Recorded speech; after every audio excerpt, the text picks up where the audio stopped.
Muy buenas tardes a todos. Sed todos bienvenidos a otra sesión organizada por la Agrupación de Jóvenes Abogados de Madrid. Bien, hoy vamos a hablar de un tema sumamente sensible, como son las medidas que podemos interponer en el caso de que se produzca un secuestro internacional de menores. Eh, Como veis, es una materia que afecta, que es multidisciplinar. Afecta las medidas paterno-filiales, están reguladas no solo por el derecho español, sino también por el derecho internacional privado y, por supuesto, eh, convenios y normativa comunitaria.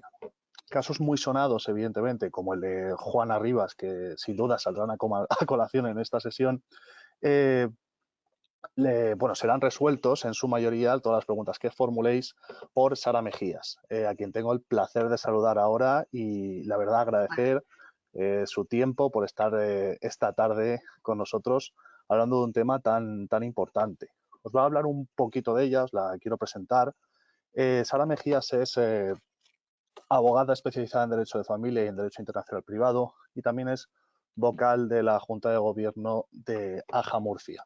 Respecto de AJA Murcia, por supuesto, decir que muchas gracias por colaborar con nosotros en esta sesión y, por supuesto, por todas las acciones que entre todas las agrupaciones de jóvenes abogados realizamos junto con el CEAG para dignificar nuestra profesión, obviamente. Así que muchísimas gracias, Sara, por estar hoy con nosotros. Esperemos que además esta sesión sea lo más entretenida posible para todos. Y simplemente comentaros, para todos aquellos que no nos conozcáis, tenéis a vuestra disposición en la pestaña de documentos información relativa a la agrupación de jóvenes abogados y también la propia presentación que ha compartido hoy Sara con nosotros y que va a utilizar en el día de hoy. Y, por supuesto, para poder interactuar con nosotros tenéis un pequeño cuadro de texto en el panel de mandos para poder enviarnos las preguntas que consideréis a medida que va evolucionando la sesión. Podéis hacer preguntas desde ya. Va a ser una sesión muy dinámica, muy práctica. Y la verdad que, bueno, también por último, evidentemente, os animamos a seguirnos en redes sociales. Tenéis a vuestra disposición el correo de la agrupación, aja@icam.madrid, para todas aquellas cuestiones que necesitéis. Y por último, ya que no le quiero robar ni un minuto a Sara, tenemos un proyecto muy interesante que estamos empezando a trabajar, que es acceso a juicios online. Estamos trabajando con distintos juzgados repartidos por toda España, divididos por distintos órdenes jurisdiccionales, al que os animamos que os apuntéis porque es una oportunidad, teniendo en cuenta pues la situación de pandemia que seguimos viendo y las restricciones que todavía siguen estando, para que podáis visualizar vistas online. Así que, nada, la verdad que es un proyecto verdaderamente chulo e innovador y os animamos a participar. Y por mi parte, nada más, os dejo con Sara. Recordad que formularemos las preguntas al final de la sesión. Y nada, el escenario es todo tuyo, Sara. Muchas gracias, Alberto, por la presentación. Bueno, gracias a Jamaderi por la oportunidad y por esta invitación y al presidente también, Alberto Cabello, que me la hizo extensiva y bueno, a todos los asistentes que hoy quieren conocer un poco más sobre este tema tan especial. Efectivamente, bueno, soy abogada especializada más en Derecho de Familia e Internacional Privado. Pues me interesé por estos casos cuando inicié la pasantía en el despacho, entonces realicé mi trabajo de fin de grado y máster sobre la sustracción internacional de menores y luego completé mi formación estando 6 meses en un despacho en Londres que se dedicaba al derecho internacional de familia, donde bueno, pues aprendí mucho más. Entonces hoy voy a compartir ya la pantalla, aunque solo me veo yo y es un poco raro. En la presentación, bueno, pretendo que hoy sepáis un poco más qué es esto de la sustracción de menores y si os llega un asunto al despacho, bueno, saber un poco cómo actuar. Igualmente, os he dejado mi correo tanto al principio como al final de la presentación porque, bueno, estaré pues encantada de atender preguntas que tengáis que hacer si no diera tiempo o cualquier cuestión estoy a vuestra disposición. Me centraré sobre todo en los conceptos clave, después en la normativa aplicable y en los mecanismos y herramientas ante un secuestro internacional de menores y bueno, lo iré comentando con casos reales y jurisprudencia y al final comentaré así por encima las novedades del nuevo reglamento 1111-2019 que entra en vigor el 1 de agosto del 2022. Pues bien, sin más, ¿qué es la sustracción internacional de menores? Bueno, pues es una situación en la que un sujeto, y voy a hablar de progenitores en su mayoría, retiene o traslada de manera ilícita a un menor de un país donde tenía establecida su residencia habitual a otro distinto. Aquí es importante conocer o hacer diferencia entre la retención y el traslado ilícito, porque imaginemos, por ejemplo, un asunto que tenemos un caso de unos progenitores en Rumanía. Se separan y tienen una hija común y la progenitora, aprovechando un derecho de visitas, traslada a la hija hasta España. Sin el consentimiento del progenitor. Ese será un traslado ilícito. ¿Por qué? Porque no ha habido ese consentimiento para trasladar a la menor a España. En cambio, sí se va a producir una retención cuando sale de Rumanía con una autorización bien del progenitor o bien de la autoridad judicial para estar, imaginemos, de vacaciones en España y cuando termina ese periodo de autorización no vuelve. Entonces, por tanto, estaría produciéndose una retención ilegal.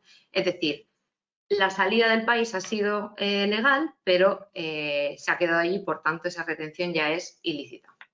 El convenio de la Haya, que ahora después lo abordaré, os lo define, yo lo he querido dejar en el PowerPoint.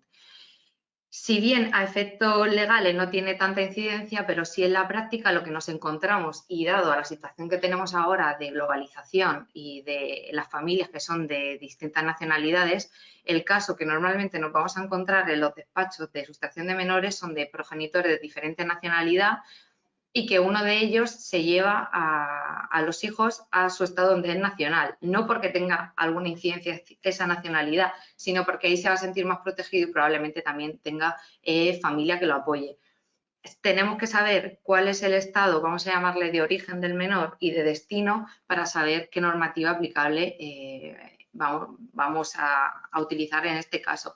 Aunque yo en la ponencia me voy a referir más en el ámbito de la Unión Europea. Pues bien, un concepto o el concepto clave y fundamental en estos casos y el concepto estrella es la residencia habitual. Este concepto no se define como tal en una norma, pero se ha extraído de la jurisprudencia del Tribunal Europeo de Justicia. La residencia habitual se corresponde con el lugar donde el menor tenga una cierta integración en el entorno social y familiar, es decir, donde el menor se encuentra establecido, donde tiene su centro de intereses. Puede parecer muy fácil establecer esta residencia habitual, pero no lo es siempre así. Por eso siempre os he puesto que es importante individualizar el caso. ¿Por qué? Porque podemos encontrarnos que un asunto sencillo podría ser: yo, por ejemplo, tengo un hijo común con mi pareja, el niño ya tiene 8 años, llevamos viviendo aquí 8 años y a mi expareja pues tiene un trabajo en Italia, por ejemplo, en Alemania, me da igual. Y yo no quiero que mi hijo se vaya con él. Entonces, ¿qué pasa? Que él se lo lleva aprovechando un derecho de visitas, está haciendo un traslado ilícito. La residencia habitual está más que clara que estaba en España, porque llevábamos 8 años viviendo aquí, el niño yendo a colegio y demás. Pero ¿qué pasa en un caso que se nos plantea a nosotros en el despacho, en el que un menor, un bebé recién nacido, pasa 6 meses en Cartagena, en España, y 6 meses en Dublín, en Irlanda? Y después de esos 6 meses, de ese año en total, la madre vuelve con él a Cartagena. Bien, ¿cuál es la residencia habitual? Porque tiene un año de vida y ha vivido 6 meses en un sitio y 6 meses en otro. Bueno, pues en este caso nosotros, que éramos los abogados de la madre, que era la supuesta sustractora, la demandada de la demanda de restitución que había presentado el padre en España, bueno, teníamos varias defensas posibles y lo que alegamos fue lo siguiente: existía un consentimiento tácito del padre, importante el consentimiento tácito. En este caso fue porque el propio padre pagó el traslado de los enseres de la madre a España, por tanto está avalando ese traslado, esa vuelta a España, la está consintiendo con sus propios actos, además de mensajes de WhatsApp e emails. Luego, por ejemplo, el menor, su centro de intereses seguía siendo Cartagena. ¿Por qué? Porque tenía pues su pediatra aquí, iba a ser matriculado para el curso siguiente. Pero es que aparte, y bueno, entraré en ello un poco más adelante, según la normativa irlandesa, un progenitor que no está casado y tiene un hijo, al no ser que tenga una resolución judicial que le atribuya la custodia, no tiene esos derechos de custodia atribuidos. Por tanto, tampoco podría presentar esa demanda de restitución. Pues bien, os he puesto aquí, esto es un caso entre miles, pero bueno, os he puesto varios factores que hay que tener en cuenta. Ese consentimiento tácito expreso, la voluntariedad, un grado de permanencia, por ejemplo, pensemos en familias que se dedican al mundo del espectáculo y que van itinerando entre países o diplomáticos, y luego muchos factores importantes que parece que, y esto lo relaciono con los medios de prueba para acreditar esa residencia habitual, que puede ser, se han llevado maletas, se han llevado los animales, o qué pasa con los niños, con los bebés lactantes que tienen, por ejemplo, un mes de vida, ¿cuál es realmente su residencia habitual? Pues en ese caso nos habla la jurisprudencia de que la residencia habitual será la residencia de la madre lactante y su centro de intereses. Aquí os he dejado unos ejemplos de jurisprudencia en el cuales no son motivos de denegación de restitución, es decir, cuando los tribunales ante una demanda de restitución nos van a decir no, el menor no puede, es decir, no se va a denegar esta restitución. Pues yo no puedo decir, es que imaginemos que es de Rumanía a España, no, es que en España va a estar mejor cuidado, o están los abuelos. No, lo que no puede hacer la justicia es tolerar una conducta ilícita, que es al final que está violando los derechos de custodia del progenitor que se queda en el estado de origen, así como los intereses del menor a relacionarse con su padre que se los está impidiendo. Pues bien, respecto de la normativa aplicable y las herramientas que vamos a utilizar, voy a abarcar sobre todo tres. Os he puesto al final el Convenio de La Haya de 1996. ¿Por qué? Porque sobre todo ahora con el Brexit, con la salida de Reino Unido de la Unión Europea, van a volver a aplicar este convenio, que básicamente viene a replicar el reglamento Bruselas II bis, pero lo pongo pues, por si tuvierais casos con Reino Unido. Por tanto, voy a hablar del Convenio de La Haya de 1980, del Bruselas II bis y de la Ley de Enjuiciamiento Civil aquí en España. Bien, pues respecto del Convenio de La Haya 25 de octubre de 1980 sobre los aspectos civiles de la sustracción internacional de menores. Es el más importante en esta materia. ¿Por qué? Porque a día de hoy, febrero de 2022, hay 101 estados firmantes, esto es, muchos más estados que miembros también de la Unión Europea. Cuanto más estados haya, mejor, porque vamos a tener más seguridad jurídica en cuanto a cuando pretendemos que el menor vuelva a su residencia habitual. ¿Qué pretende este convenio? Pues este convenio, sus objetivos son el retorno inmediato del menor a su país de residencia habitual, y también velar por los derechos del progenitor custodio que se queda en el estado de origen y que efectivamente se cumpla esos derechos de custodia y visitas.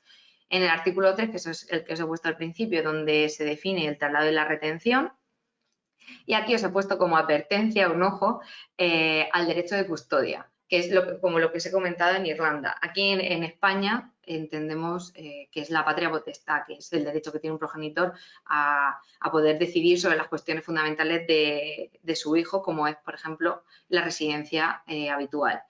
En otros países se va a llamar responsabilidad parental. Aquí en España, por el simple hecho de tener un hijo, ya la tienes adquirida. No necesitas una resolución judicial que te atribuya custodia o visitas. El plazo que nos pone el convenio es de un año. Este plazo de un año hay que entenderlo de dos formas. Una, se entiende que después de un año en el que el menor se ha trasladado a un estado nuevo, ha adquirido una nueva residencia habitual. ¿Esto qué es? Que se entiende que el menor se ha integrado en el nuevo estado. Y por otra parte, opera como dies a quo para contabilizar la prescripción, un plazo de prescripción. Problema que nos podemos encontrar aquí, en el que se nos pueden dar las dos situaciones. El plazo de un año de prescripción, ese plazo para presentar la demanda, empieza a contar desde que el progenitor que se queda en el estado de origen conoce dónde se ha ido el menor. Imaginemos, por ejemplo, un caso de un padre español y una madre de nacionalidad china. La madre se lleva a sus hijos a China y el padre, China es inmensa, pues ¿dónde estarán? A lo mejor hasta que el padre se entera ha pasado pues 10 meses, un año o incluso más de un año. ¿Va a poder ejercitar esa acción en China? ¿Podría ejercitarla? Sí podría. Ahora, que el país, que China dijera, oye, no te devuelvo a los menores porque los menores ya están debidamente integrados. sería lo más probable. Ahora, en casos a lo mejor en China, si los menores no tienen ni papa de chino, pues igual, a pesar de estar más de 1 año y medio, ni siquiera se han integrado y sí que tendríamos una posibilidad de que el menor retornase a España. Bueno, esta acción, esta herramienta se prevé para los menores que tienen hasta 16 años de edad. Esto también un poco se entiende si lo aplicamos un poco en derecho español a los derechos de custodia y visitas de los adolescentes de 17 y 18 años, que normalmente suelen ser libres. No, un adolescente de 17 y 18 años, la justicia no le va a coger de las orejas y lo va a llevar donde no quiere ir con el otro progenitor. Pues bien, y sobre lo anterior, importante es que el Convenio de La Haya regula unas excepciones a la restitución. Estas excepciones se recogen en el artículo 12 y 13 y son el grave riesgo para el menor. Aquí es importante porque creo, no sé las estadísticas ahora mismo, pero es uno de los mayores motivos de oposición que se alegan, un grave riesgo físico o psicológico para el menor. Aquí es donde caben los encajes en los casos de violencia de género. Pero hay que entender esto también como una norma, como un concepto europeo, cuando de verdad haya un grave riesgo para ese menor. Hay casos en los que debe probarse efectivamente, si en caso de la madre haya iniciado un procedimiento de violencia de género, que efectivamente existe ese riesgo para el menor. Seguramente que todos estamos pensando aquí en el caso de Juana Rivas, pero por ejemplo, nosotros tuvimos un caso en España, también de Italia a España, en el que los padres residían habitualmente en Italia y la progenitora coge al menor y se lo trae a España, concretamente a Sevilla, que es de donde era ella, que ella es española, y alegó en la oposición a esta restitución que presentamos, alegó violencia de género. ¿Qué pasa? Que al final se probó que no existía esa violencia como tal porque no había ninguna denuncia ni en Italia ni en España y en Italia se estaba llevando a cabo un procedimiento de custodia y en dicho procedimiento el equipo psicosocial de allí había determinado que el niño estaba perfectamente cuidado con el padre. De hecho, la custodia se le atribuyó al progenitor y no a la progenitora. Por tanto, aquí habría que ir un poco al caso en concreto y ver si efectivamente quedaba acreditado ese grave riesgo para el menor o no. En cuanto a los siguientes excepciones de restitución, pues tenemos la objeción del menor, siempre que tenga suficiente madurez. Aquí hay jurisprudencia para todos los gustos porque hay tribunales que estiman que un menor con 6-7 años ya puede decidir y lo normal es que ya sean menores pues que tengan alrededor de los 12 años, esa suficiente madurez. La siguiente sería que no hiciera efectivamente su ejercicio de custodia o que hubiera un consentimiento tácito expreso o una autorización del otro progenitor. Como he comentado al principio, el tema de la sustracción de Irlanda a España, había un consentimiento tácito del progenitor al estar consintiendo ese traslado. Y, por último, la integración en el nuevo país, ese más de 1 año que pasa y que el menor ya se entiende integrado. Sí que quiero hacer un poco de incidencia, aunque no voy a extenderme mucho, en que el Convenio de La Haya lo que hace es también crea una estructura de autoridades, se llaman las autoridades centrales, que son el soporte legal que te da el Estado. Estas autoridades centrales sirven para que el progenitor que se ve frustrado sus derechos, es decir, que se queda en el estado de origen, pueda acudir a la autoridad central y pedir soporte legal. ¿Cómo se pide ese soporte? Pues la autoridad central es la que tramita esa solicitud de restitución y te da también ayuda legal. En el caso de España, son los abogados del Estado los que actuarían en representación del nacional. Pros y contras. Bueno, pros, que es gratis, porque lo pone el Estado, y que sobre todo para países en los que no tenemos mucha idea de dónde está el menor o países fuera de la Unión Europea, es más sencillo porque te dan esa ayuda, ese soporte y esa averiguación también de dónde está el menor. Contras, es más lento y en España no está especializado. En Reino Unido, por ejemplo, pasa que la autoridad central tiene una lista de adscritos, abogados adscritos a la autoridad central que son especializados en sustracción internacional de menores. De hecho, creo que tienen que pasar una prueba para ello. Y entonces, pues pues esa persona que acude a la autoridad central de Reino Unido va a saber que un abogado especializado en esa materia le va a llevar el caso. Aquí, en cambio, en España, pues no dudo yo de los abogados del Estado, ¿no? Pero bueno, puede ser que hayan llevado muy pocos casos y que no estén especializados en la materia. Igualmente, nosotros hemos actuado en la mayoría de casos contactando con compañeros abogados del país donde se ha ido el menor para colaborar con ellos y que presentaran cuanto antes una demanda de restitución. Bueno, no voy a incidir mucho más, pero sí que sepáis que estas autoridades centrales existen.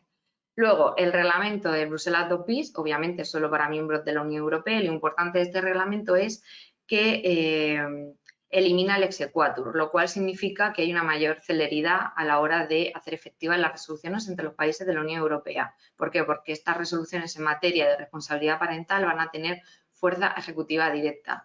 El procedimiento de restitución del menor lo regula en su artículo 11 y luego esta fuerza ejecutiva se estructura en los diferentes anexos que son certificados en los artículos 40 y 39, 40 y 42 del reglamento. Y ya en el ámbito español, ¿cómo se lleva a cabo ese proceso de sustracción internacional de menores?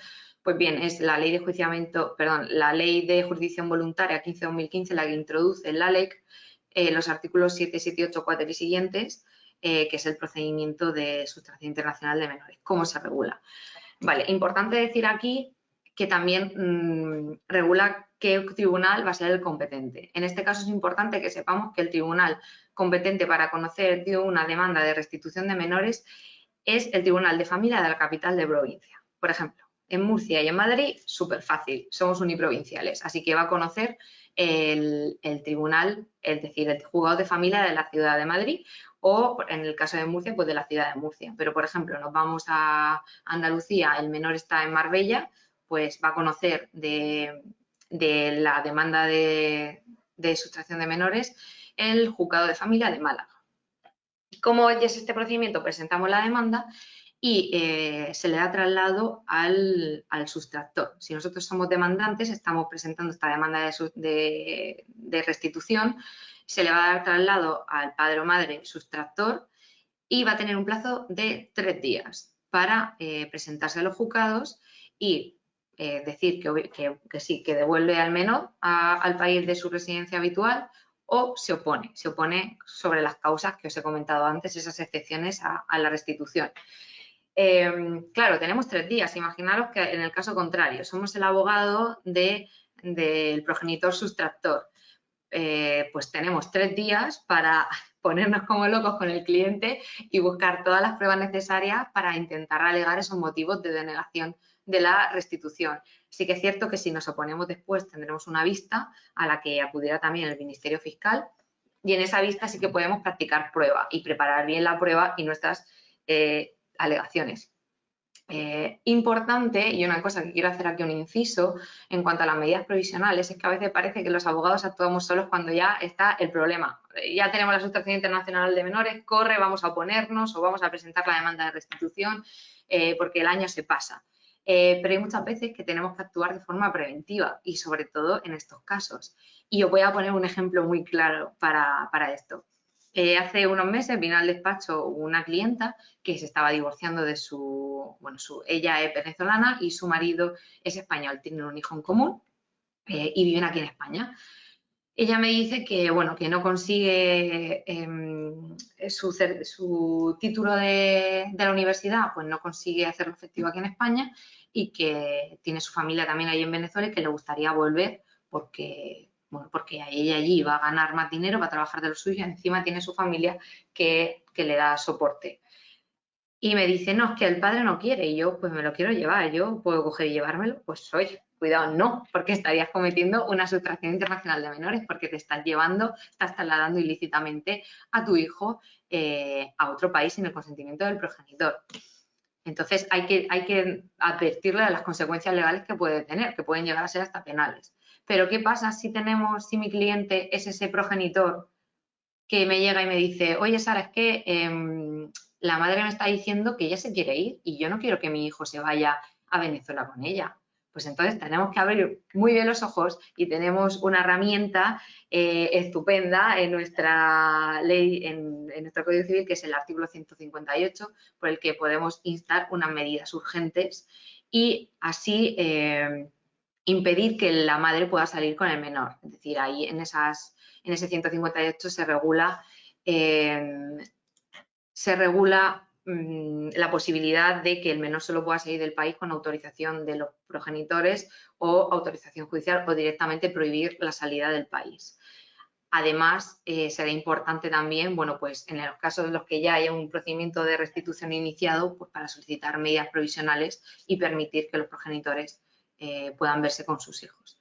Por tanto, en suma, es importante tanto la labor ya cuando llega el problema como la labor preventiva de utilizar las herramientas legales que disponemos y advertir a los clientes también de las actuaciones que pretenden hacer, las consecuencias legales que tienen. Y por último, en cuanto a lo que recoge la LEC, es importante decir que la sentencia de restitución no cabe la ejecución provisional y tiene por tanto efectos suspensivos.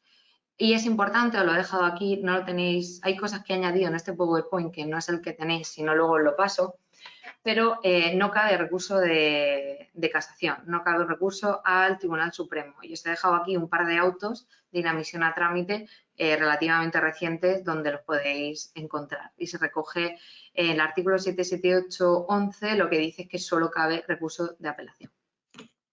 Pues bien, ahora que llega el momento de qué es lo que podemos hacer con las herramientas legales que tenemos. Bien, pues básicamente os he puesto 3, pero estas se pueden ir combinando. La primera y fundamental que combina el convenio con el reglamento es la acción directa de restitución. Es lo que os estaba hablando de la presentación de la demanda en los tribunales de destino donde se ha ido el menor. Esa demanda de restitución, el petitum no va a ser sobre derechos de custodia o sobre derechos de visita. El petitum va a ser la restitución del menor a su lugar de residencia habitual. Es un procedimiento urgente. En el convenio de La Haya pone que dura 6 semanas. En la realidad no dura 6 semanas, suele durar algo más y sobre todo en los tribunales españoles. Se le tiene que dar, como ya os he comentado,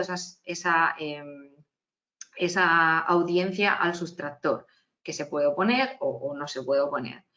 Las defensas que tenemos, como os he comentado, son las que se regulan en el artículo 12, 13 y 20 del Convenio de La Haya, pues ese riesgo del menor. Y en este caso el juez no investiga el fondo del asunto. Es decir, el juez que tiene delante una demanda de restitución a sustracción internacional de menores, lo que va a determinar es dónde está la residencia habitual del menor y si efectivamente era en el estado de origen, el menor va a tener que volver y si es finalmente en el estado de destino, el menor se queda ahí. Si se estima, esa entrega del menor tiene que hacerse normalmente el juzgado pues da unos días para que se haga efectiva y se tiene que llevar a cabo pues la devolución a su estado de origen. ¿Qué pasa? El reglamento Bruselas 2 bis nos da una segunda oportunidad, como una segunda opción. Si esta restitución se nos ha sido denegada, tenemos la opción de litigar en los tribunales de estado de la residencia habitual anterior del menor y solicitar una orden de restitución. Esta orden de restitución, si finalmente se acuerda, se hará efectiva mediante el artículo 42 del reglamento a través del certificado. Y entonces, si yo consigo, por ejemplo, de forma práctica que se vea más evidente, si yo, por ejemplo, tenía mi residencia habitual en Italia, el progenitor se lleva al menor a España y aquí en España la acción de restitución directa me la deniegan, porque aunque entienden que la residencia habitual del menor era Italia, estiman que ha habido un grave riesgo, por ejemplo. Entonces yo vuelvo a los tribunales de Italia y le pido a los tribunales italianos que me den una orden, que me estimen una orden de restitución para el menor. Si yo consigo esa orden de restitución, que obviamente se tiene que litigar y ahí el juez sí que va a entrar a valorar el fondo del asunto, yo voy a volver a España con mi certificado y voy a decir, señores jueces españoles, devuélvanme al menor porque yo tengo esta orden de restitución que es directamente ejecutable y no puede ser denegada y no puede ser apelada. Es una segunda oportunidad que opera en virtud del artículo 11.8 del reglamento y opera más bien como una excepción. Y luego tenemos como un mecanismo paralelo e independiente a los otros dos, la litigación de la custodia en el lugar de residencia habitual del menor. Esto es un proceso, como he dicho, independiente y se basa, está basado en el reglamento de Bruselas, en tanto que las decisiones sobre la responsabilidad o las sentencias, resoluciones judiciales sobre responsabilidad parental van a ser directamente ejecutables en los países miembros de la Unión Europea mediante el artículo 39 del reglamento y van a tener pues, esa fuerza ejecutiva que solo podrá ser denegado por los criterios generales, ¿no? De orden público, porque se dicta un rebeldía o sin ser oídas las partes, etcétera. ¿Pero qué incidencia tiene esto en un caso de sustracción internacional de menores? Bueno, pues aquí os he hecho en líneas generales un esquema, luego siempre hay excepciones y esto hay que tener en cuenta que será dentro del ámbito del reglamento y de la Unión Europea. Si ya tengo una resolución sobre custodia, imaginemos en el caso Italia-España, yo padre italiano tengo una resolución en Italia otorgándome la custodia, y después se produce el traslado. Bien, pues yo puedo instar en España tanto la acción de restitución como la ejecución de esa sentencia italiana otorgándome la custodia y ejecutándola y diciéndonos que el país de residencia habitual del menor es Italia, que vuelva. No se acumulan, son paralelos, pero lo que nos da es más fuerza. Siempre, obviamente, también en la demanda de restitución podemos aportarlo como prueba. ¿Qué pasa si yo he iniciado procedimientos de custodia en el estado de origen? Bueno, pues esos procedimientos, lo más común, porque bueno, siempre hay juzgados de todo, pero lo más común es que ese procedimiento se paralice por litispendencia hasta tanto el procedimiento de restitución se resuelva. Si finalmente el menor no vuelve a España, perdón, si finalmente el menor se queda en el país de destino, es decir, se deniega la restitución, va a adquirir una nueva residencia habitual, solo con matices y excepciones será la del estado de origen. Y si la estiman, pues obviamente será ese tribunal que siga conociendo de el derecho de los procedimientos de custodia y visitas del menor. Aquí es importante, obviamente el tema de la competencia y la presencia del menor conforme a las reglas europeas, pero procesalmente podemos hacer hincapié en una cosa que es más indicación, ¿no? Imaginemos este mismo caso de Italia-España, que el progenitor, cuando se produce la sustracción, no hay ningún procedimiento iniciado de custodia.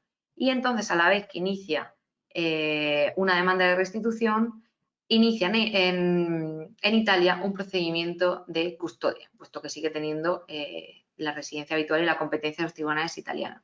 Bien, pues si la madre en ese momento se persona en el tribunal italiano sobre el asunto de derecho de custodia, de alguna está consintiendo tácitamente la competencia de ese tribunal y, por tanto, la residencia habitual de su hijo en el estado de origen. Por lo que, en el procedimiento de restitución, yo, abogada del padre italiano, podría decir, no, es que esta señora está reconociendo que la residencia habitual del menor es Italia porque se está personando en Italia. Ahora bien, ¿truco que podemos hacer? Pues podemos personarnos únicamente a los efectos de discutir la competencia de ese tribunal. Bien, pues os he traído aquí, y voy a ir un poquillo más rápido, os he traído varios casos reales que hemos tenido en el despacho. Este es el asunto que os comentaba de Italia-España, contactaron compañeros de Italia con nosotros para presentar aquí la demanda de restitución en los tribunales de familia de Sevilla. Esta es el fallo de la sentencia del Tribunal de Familia de Sevilla, por la que, como podéis ver, pone: debo de acordar y acuerdo a la inmediata restitución del menor a su padre y condeno a la madre al pago de los gastos incurridos por el solicitante y los gastos de restitución del menor, a Italia incluido el viaje. Además, se requiere a la madre para que un plazo de 10 días traslade al menor. Es decir, condena a pagar los gastos y además a trasladar al menor en una fecha. Y una cosa muy importante es que la apelación son solo 3 días para presentar un recurso de apelación. No son ni 10 ni 20, son solo 3 días. O sea que os podéis imaginar la celeridad de estos procedimientos. En este caso, pues como os he comentado antes, la progenitora se opuso alegando cuestiones de grave riesgo del menor que finalmente no quedaron acreditadas y por tanto el menor tuvo que volver a España con su padre. También es cierto que de primeras, que lo quería comentar antes, en este caso nosotros teníamos además que el progenitor tenía una sentencia italiana de custodia atribuida en el que se le atribuía la custodia al progenitor, entonces nosotros podíamos haber instado también esa ejecución. Si me preguntáis qué creo que es mejor, si instar una acción directa de restitución o presentar una ejecución, pues yo entiendo que tiene más celeridad y quizá más garantías esa acción directa de restitución, aunque es independiente que además podamos, como os he dicho, presentar esa ejecución de la sentencia italiana para tener un doble fuerza, por decirlo así.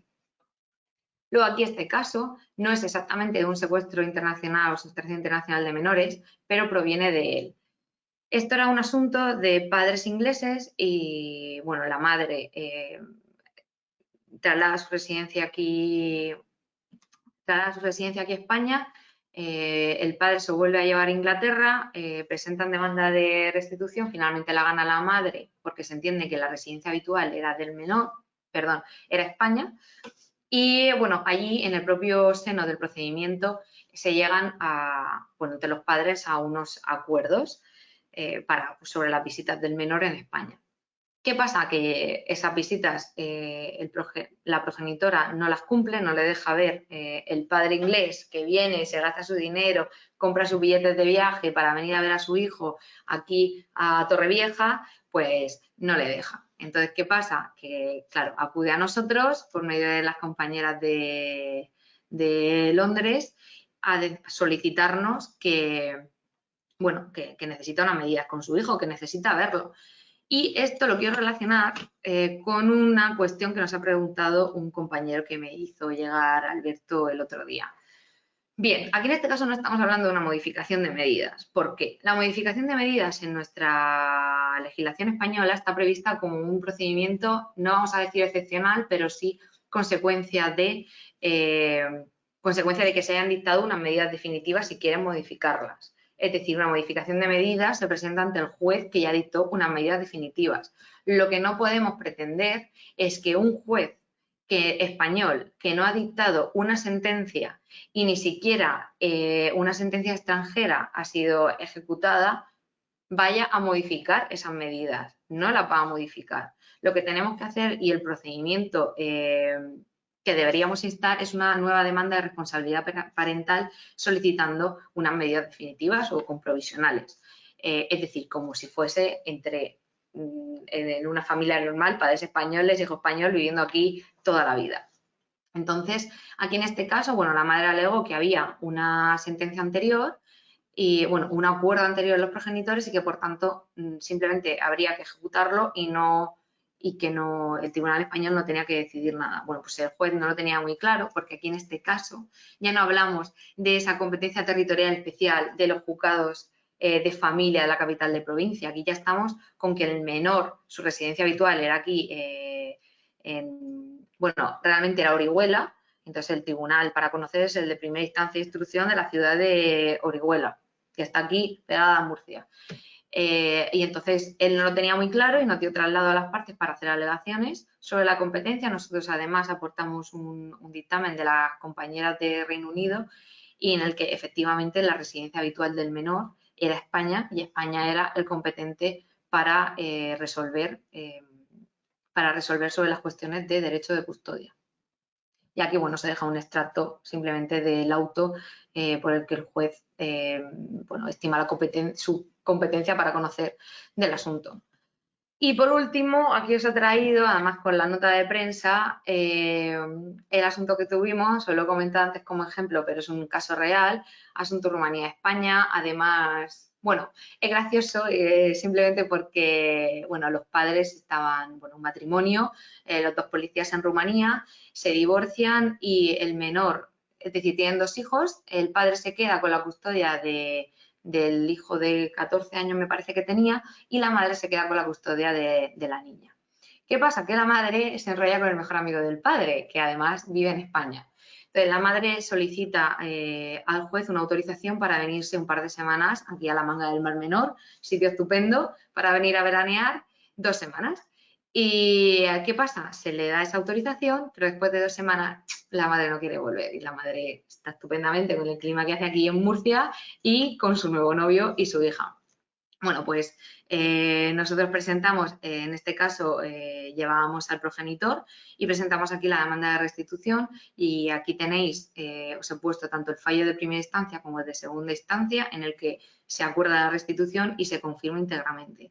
Este fue un asunto bastante largo y tedioso, también interesante porque estuvimos casi 2 años hasta que la menor finalmente volvió.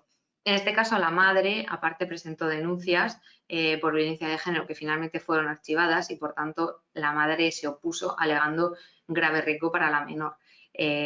Finalmente, la menor no se determinó que tuviera un grave riesgo y, aparte, mientras, como la residencia habitual de la menor era Rumanía y además se había estimado esta demanda de restitución, el padre peleaba allí, además, litigaba por los derechos de custodia de su hija.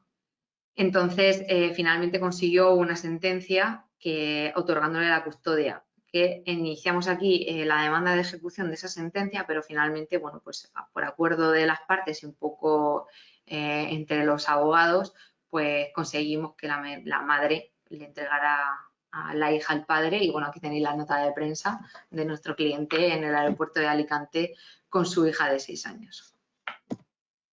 Bien, y ya como último, ya me callo un poco y os dejo que me preguntéis y comentamos otros temas si no. Bueno, el reglamento que va a entrar en vigor el 1 de agosto de 2022, como modificaciones en materia de sustracción de menores, tenemos que los plazos son más realistas, no son solo 6 semanas, sino son 6 semanas en instancia y 6 semanas para apelación. Se tiene también como fundamental la posibilidad de mediación siempre que no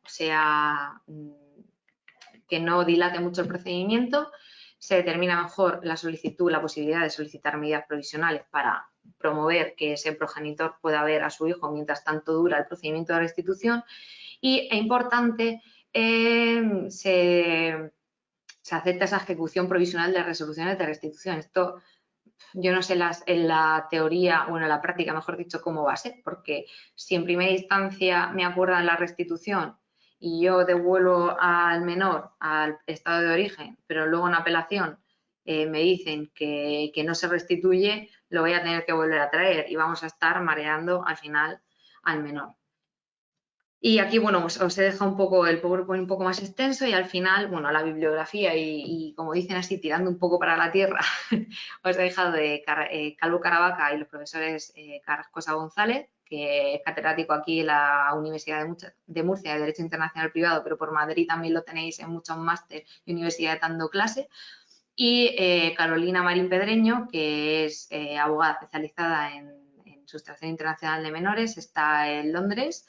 Y bueno, tiene un libro que es bastante práctico y de utilidad. Y os deja unas sentencias un poco a nivel orientativo y al final os he dejado la última, bueno, no la última, una de Granada, del caso de Juana Rivas, en el que creo que es bastante ilustrativa de todo el caso y se entiende bastante bien y bueno, podéis echarle un vistazo. Y con esto ya pues quedo a vuestra disposición. Aquí tenéis, bueno, mis datos de contacto para cualquier cosa que necesitéis. Bueno, pues sabéis que podéis escribirme, incluso quien quiera, bueno, pues debatir cualquier caso que tengáis. Y bueno, nosotros estamos en Murcia, pero bueno, toda esta zona del Levante igualmente, pues estaríamos encantados de de atenderos. Así que ya, Alberto, te dejo a ti, te Nada, devuelvo a ti la palabra. nada, no te preocupes, perfecto. Oye, muchísimas gracias, Sara, bueno, la verdad que además has traído una ponencia muy preparada.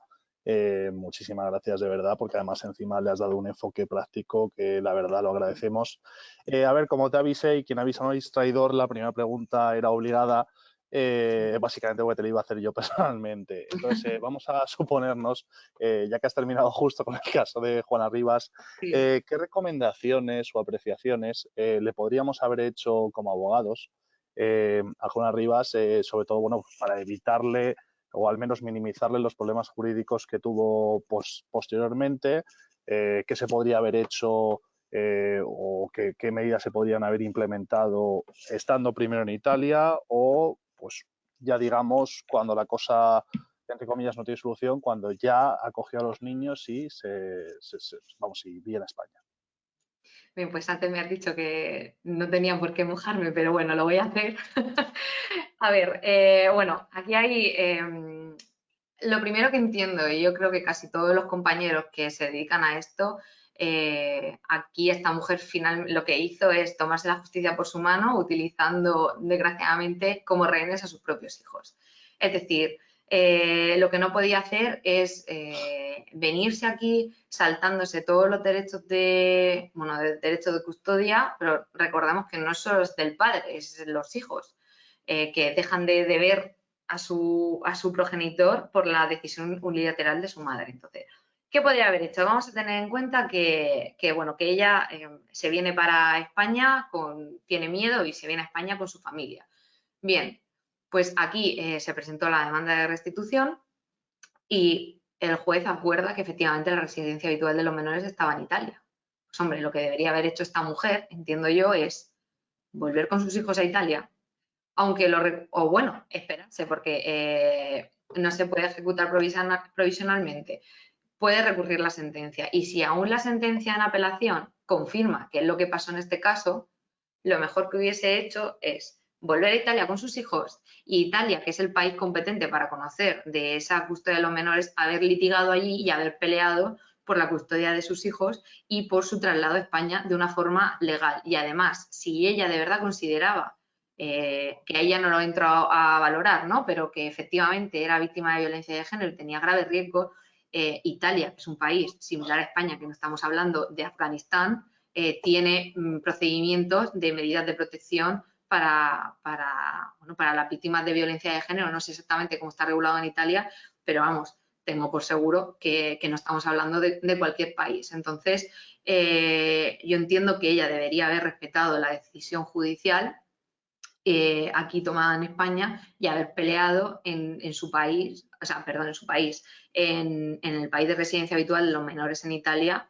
por esa custodia y por esa residencia en España de sus hijos. Y a la vez, pues eso, haber solicitado medidas de protección si las necesita. Yo creo que la idea un poco aquí que habría que dar es que no podemos, la gente no se puede tomar la justicia por su mano, que no puedes coger e irte y ya da igual, porque claro, aquí en España luego encima tenemos que es un delito, que no es ninguna tontería, que ya hemos visto que ha tenido esta mujer que entrar a la cárcel y es una cosa que podría haber evitado perfectamente. Yo ahí al final os he puesto la sentencia de la Audiencia Provincial de Granada, pero ya en cuanto al delito, porque creo que es bastante ilustrativa y bueno, y tiene bastantes frases muy, no sé, que sirve mucho para entender todo este procedimiento y que la gente que a lo mejor lo ha visto con otros ojos lo vea de verdad con los ojos jurídicos, ¿no? O especializados en este sentido. No sé si te he respondido bien o si te Sí, queda sí, alguna pregunta, alguna no, cuestión. no, no, perfecto, te has mojado estupendamente, no, sí, era Me he pura. mojado al final, Alberto. Mira, otra pregunta de una compañera. Si en un caso, uno de los progenitores, pues, sea de un país, la progenitora es de otro, eh, y bueno, por desgracia, uno de los progenitores fallece por enfermedad, eh, pues pongamos por caso que la madre fallece, en ese supuesto quedaría completamente libre la decisión del padre para poder llevarse a su hijo al país donde él considere, o sus Sí, familiares aparte de oye, la madre. la verdad es que nunca nunca se me ha planteado y es muy interesante, pero bueno, entiendo que al final el progenitor es el que tiene. Mira, aquí voy a compararlo por hacerlo un poco, no más complicado, pero en este caso yo entiendo que el progenitor quedaría libre porque al final él adquiere el derecho de custodia o esa patria potestad, confluyen en él tanto el padre como la madre. Habría que ver si luego, no sé, la familia tuviera alguna incidencia o no, pero vamos, en principio es el progenitor el que velaría por esos derechos del propio menor. Pero se me ocurre pensar, por ejemplo, nosotros tuvimos en el despacho un caso, bueno, de violencia de género que no tiene que ver nada con la sustracción de menores, pero, por ejemplo, aquí en este caso el padre mató a la madre, por tanto la menor se queda en desamparo porque, entre otras cosas, el padre fue a la cárcel y el padre efectivamente ha ido a la cárcel, ha sido condenado, me parece que a 19 años de prisión. Es decir, la menor se encuentra sin padres.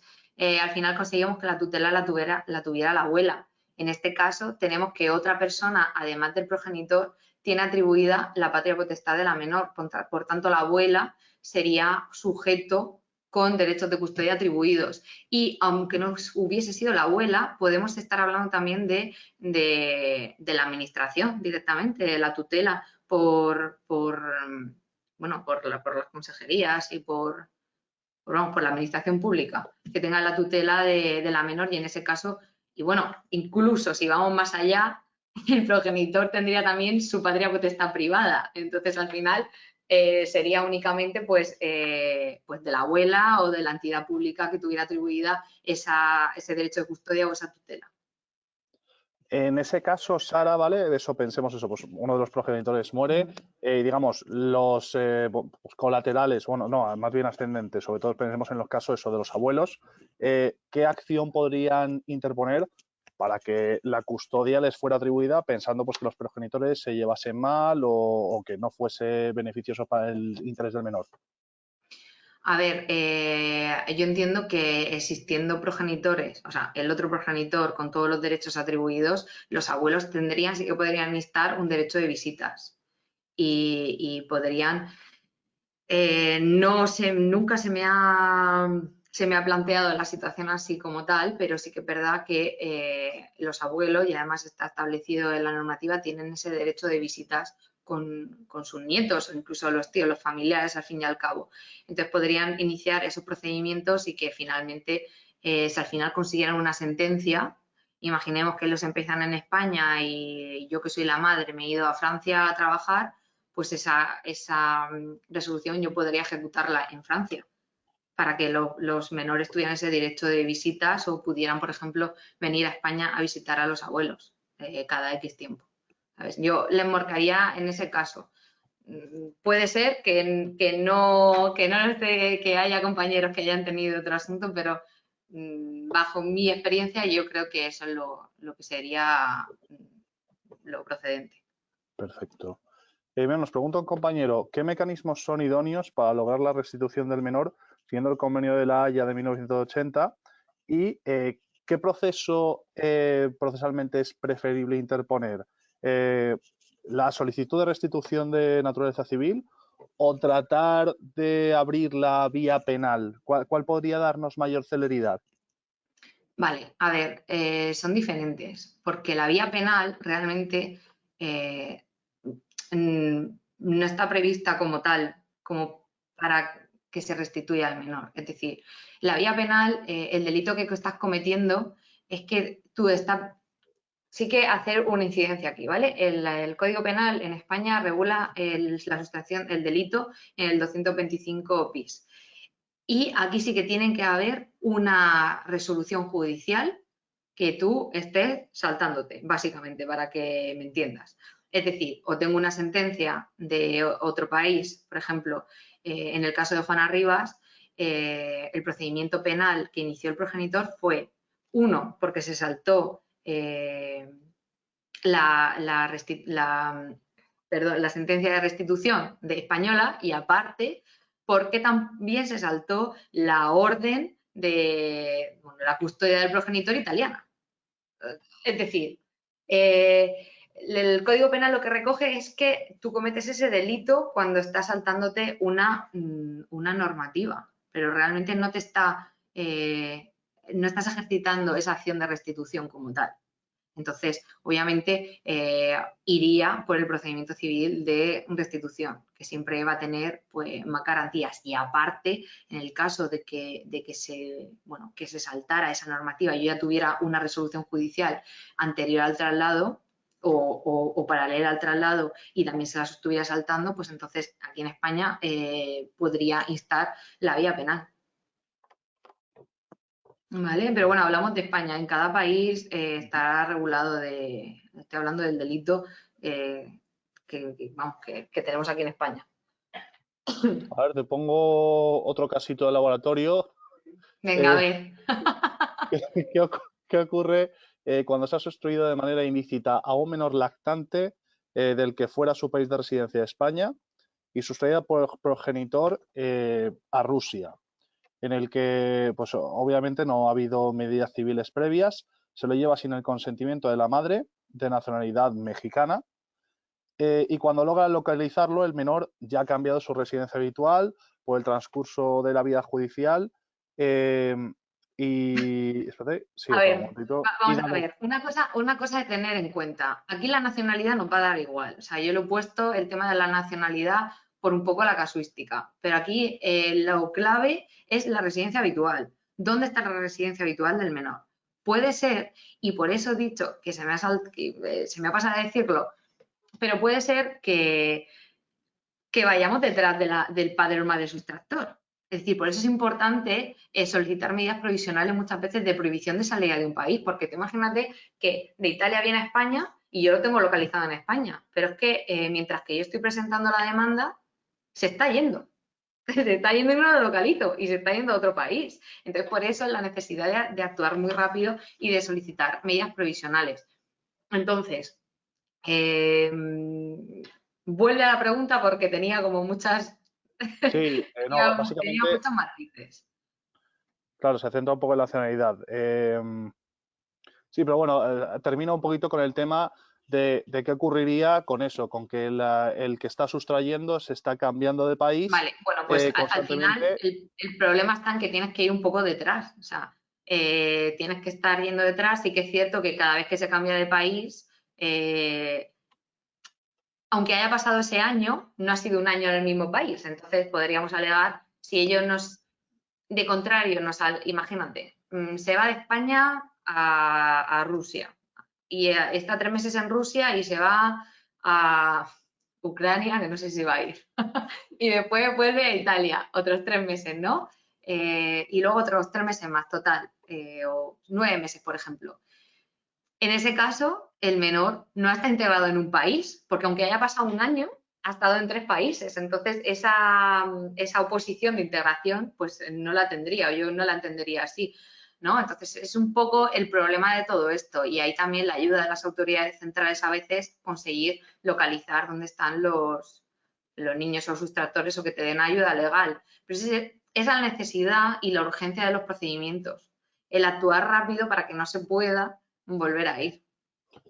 Hablando de actuar rápido, que has comentado ese año de plazo en el que, pues eso, se está cambiando continuamente de país. Claro, para poder actuar con celeridad, ¿qué herramientas tenemos para poder localizar a ese menor? Podemos acudir, ¿cómo funcionan esas autoridades centrales? ¿Tenemos que dirigirnos a la embajada, al consulado? ¿Cuál es el soporte Vale, o el pues apoyo? mira, la autoridad central es un organismo aparte y luego dentro de la autoridad central, se llaman así, en el convenio están puestas como autoridades centrales. Aquí en España, dentro de la autoridad central hay una Secretaría General Técnica, ¿no? Entonces tú ahí puedes dirigirte y puedes decirle, mira, me ha pasado esta es mi situación, ayúdame a solicitar la restitución, mi hijo se llama así, así, así, y creo que está en este país. O directamente tú le puedes decir dónde. O sea, si no tiene la localización exacta, y te puede ayudar contactando con las autoridades centrales del país requerido, o sea, en el de destino de donde está el menor, pues para con las autoridades policiales pues conseguir saber dónde está. O sea, al final esto es una búsqueda más de policía. Lo ideal es que nosotros sepamos dónde está nuestro hijo. Pero sí que es cierto que hay veces que no es así y ahí está el problema muchas veces, porque ¿dónde presentar la demanda? Si no sabes realmente dónde está.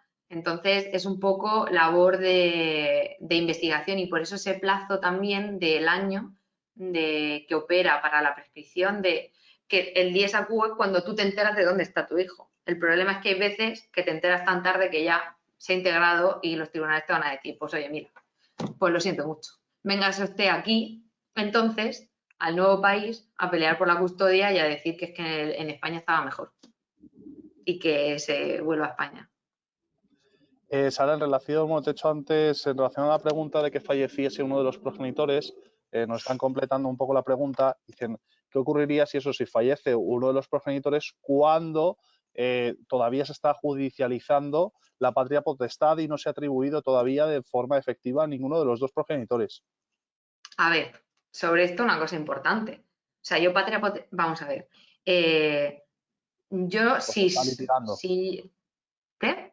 ¿Perdón? Claro, que se esté litigando, se esté peleando Sí, ese pero es tema y que la patria justo... potestad la tienes inherente, por lo menos en países como España. Es decir, yo no necesito tener una resolución judicial, iniciar procedimientos para tener la patria potestad de mi hijo. Es decir, pasa, por ejemplo, pues, yo que sé, parejas que no son parejas como tal, porque al final aquí estamos hablando también de relaciones sentimentales, ¿no? Entre, pues al final son familias, ¿no?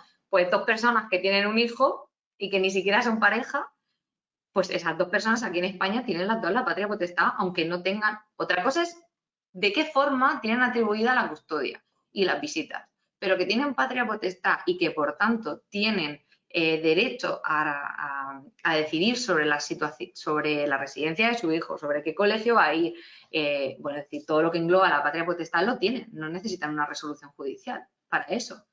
En todo caso, pues sí que el asunto que os he comentado de Irlanda, que tienen que estar casados, o juez tiene que haberlo atribuido. Pues ahí en Irlanda no he estado litigando, es una cosa muy específica que ya no te podía responder así de primera porque no lo sé exactamente, ¿no? Pero más o menos sí que cómo proceder, es una cosa pues muy específica, pero al fin y al cabo los progenitores, esa patria potestad es inherente desde el momento que tienen un hijo. Has comentado a nivel normativo, básicamente, bueno, sí, el convenio de la Haya, Bruselas II, la ley de enjuiciamiento civil, bueno, evidentemente la ley de jurisdicción voluntaria. ¿Es necesario conocer la legislación interna de cada país para interponer la acción de restitución directa? ¿O con esa normativa que has mencionado anteriormente nos serviría? Vale, a ver, obviamente para España, yo lo he enfocado a España, pero en el caso de que, por ejemplo, nosotros tengamos aquí un progenitor que se lleva, nuestro cliente sea el que se queda aquí en el estado de origen y se lo han llevado, por ejemplo, a Alemania, pues no es necesario que yo me la sepa, porque no me puedo saber todas las legislaciones. Al final, yo lo que voy a hacer como abogada es contactar con compañeros alemanes que me presten ese apoyo para litigar allí, porque mejor que ellos nadie va a conocer la legislación de allí. Y ahí también está, bueno, la posibilidad a veces que si no tienes esos contactos, las autoridades centrales, tanto de España como del país requerido, van a prestar ese soporte legal. Entonces, no tiene por qué saber, o sea, es decir, la norma fundamental a aplicar es el convenio y en el caso de Europa también el reglamento, pero luego la normativa interna al final va a ser parecida, pero cada país lo va a regular, pues igual que aquí lo regula la LEC, en Alemania pues lo regulará el código alemán. Bien. Una pregunta. Vale, has hablado de las medidas urgentes, Del bueno, 158. del 158 de la Ley de Medidas Urgentes por autorización judicial, para poder prohibir el traslado, bueno, por lo menos o retirar el pasaporte de alguna forma para impedir Sí. un traslado. En todo caso, ¿existe alguna forma de que la propia custodia se impute un derecho exclusivo a uno de los progenitores para poder decidir llevarse al menor de un país a otro. Pues pensemos, por ejemplo, que nos está comentando que el padre es portugués, pero está viviendo también en España. Y entonces, claro, en función del momento, se lo puede llevar a Portugal o a España. ¿De alguna forma se puede establecer eso? No sé si he entendido bien la pregunta, pero obviamente en cualquier procedimiento de custodia de familia, tú puedes establecer la custodia de las visitas en atención a la necesidad de esos progenitores. Nosotros, por ejemplo, tenemos un caso también con Rumanía, pero no es el mismo que he comentado, que el padre por trabajo vive en Rumanía y la madre está con el menor aquí en España. Entonces, lo que se ha al final acordado, porque además esto fue un procedimiento que tuvimos hace 3 meses más o menos, es unas visitas del progenitor con el niño aquí en España y en los periodos vacacionales se le permite al menor viajar con el padre a Rumanía, pero tú determinas un periodo de tiempo. A ver, esto es importante por lo que he comentado al principio de la ponencia. Me pueden trasladar al menor ilícitamente, pero también lo puede retener ilícitamente. Es decir, yo, juez, autorizo a que, o en la sentencia, determino que el menor se va a poder ir del día 24 de diciembre hasta el día 30 de diciembre con el progenitor a disfrutar las Navidades a Rumanía, pero el 30 de diciembre tiene que volver. Si el 30 de diciembre el niño no vuelve, está cometiendo el progenitor una retención ilícita y, por tanto, vamos a tener base suficiente para irnos a los tribunales de Rumanía y decir, oye, se está cometiendo un traslado, perdón, una retención ilícita aquí. O nosotros también vamos a poder ejecutar esa sentencia. Tienes como una doble, no sé si, ¿cómo se dice? O apoyo, fuerza, para... Está más blindado, digamos, que si no tuvieras ninguna resolución, pero al final lo que tenemos que prever cuando tenemos casos de, pues eso, o el padre portugués, pues dejará de poder llevárselo de vez en cuando para que vea a su familia, sí, pero vamos a blindar bien cómo, cuándo, de qué manera. Presentando los billetes de ida y vuelta, oye, muchas veces lo he hecho, oye, vale, te lo puedes llevar a las vacaciones, pero ahí me tienes que presentar los billetes de ida y vuelta del menor de las vacaciones en estos días determinados. Si no me los ha determinado la sentencia y es por acuerdo de los progenitores, pues billetes de avión, autorización expresa, bueno, en fin, al final la ley, incluso en la jurisprudencia, podemos encontrar muchos mecanismos para conseguir blindar un poco esas situaciones, que al final si el progenitor se lo quiere llevar o lo quiere retener, lo va a hacer, pero por lo menos que tengamos una cierta cobertura legal para prevenirlo. Muchas gracias, Sara. Mira, ya se nos está acabando algo el tiempo, entonces te voy a hacer una última pregunta. Vale. Quiero agradecer a los asistentes que la verdad que les estáis haciendo preguntas muy interesantes. Recordaros, los que os habéis conectado un poquito más tarde, que seguís teniendo a vuestra disposición la presentación que ha utilizado y que han compartido Sara hoy con nosotros, que la verdad que es muy interesante. Mira, la última pregunta, Sara, en relación a lo que hemos estado viviendo con el COVID, que me parece una pregunta bastante relevante. Con la pandemia y las restricciones a la movilidad que hemos estado sufriendo, ¿cómo ha impactado esto en el traslado de los menores? ¿Se ha apreciado el riesgo para el menor, como puede ser el posible contagio para, pues eso, denegar un traslado o en este tipo de procedimientos? Pues a ver, yo no hemos tenido ningún caso como tal, entonces de primera mano no tengo esa experiencia, pero yo creo recordar, comentándolo con algún compañero, que en algún caso sí, por el hecho de que, bueno, que el contagio en ciertos países hubiese ese riesgo para el menor. También te digo que a día de hoy me parece, ¿dónde ha sido? Que he escuchado en unos tribunales, lo escucho esta mañana en las noticias, por el tema de la vacunación una transfusión, porque se iba a hacer una transfusión a un niño, no sé si era en Francia o en Bélgica, no me acuerdo, en Europa, que los padres se oponían, porque por cuestiones religiosas se oponían a que se le hiciera esa transfusión porque de personas que habían sido vacunadas. Y al final el juez ha dicho, no, es que el menor, su superior y su mayor interés es que le haga la transfusión porque si no el niño se muere, ¿no? Pues aquí, en este caso, yo creo que los tribunales al final lo valorarán. Hay que ver, esta pandemia pues ha ido fluctuando, pues todos sabemos ahora estos últimos meses que ha sido pues con el Ómicron más grave, más contagio, más de todo, han habido meses más calmados, entonces bueno, habría que apreciar cada caso en concreto, no te sé decir de seguro. Si me dices ahora que hay una sustracción de Ucrania a España, igual seguramente el juez dice mejor que el crío se quede en España porque en Ucrania está la cosa regular. Pero hay que ver un poco la situación y el caso concreto al final, ¿no? Hay que valorarlo, individualizar cada caso e intentar dar pues la mejor asesoramiento pues al cliente y sobre todo porque aquí hablamos de menores, que eso es lo más importante de todo. Me quedo sobre todo individualizar el caso, tener clara la regulación, convenio internacional de la Haya, Bruselas II y evidentemente la ley de endeudamiento civil para casos que tengan que ver con España o se circunscriban con el territorio. La verdad, Sara, muchísimas gracias A vosotros. por tu claridad, ha sido muy concisa, haber traído también casos reales. Era la intención, hacerlo un poco práctico, no venir a daros, como se dice vulgarmente aquí, la chapa, sino que os vayáis con algunas ideas claras y un poco más poniéndole nombres y situaciones a esto, porque muchos dicen sustracción de menores y se piensan que son cuando raptan a niños en bandas armadas. No, nada que ver. Algo, por desgracia, cada vez más normal debido a esta globalización y estos cambios, sobre todo pues, de trabajo de los padres pues, de un país a otro. Entonces hay que tener, por eso hablaba de la necesidad de prevención también y de asesoramiento previo a una posible sustracción. Bueno, recordamos los documentos que tenéis a vuestra disposición. Tenéis a vuestra disposición también el correo electrónico de la agrupación, aja@icam.madrid. De hecho, en la propia presentación también es el contacto de Sara para aquello que necesitéis. Para lo que queráis, podéis enviarme correo, todo lo que, vamos, encantada.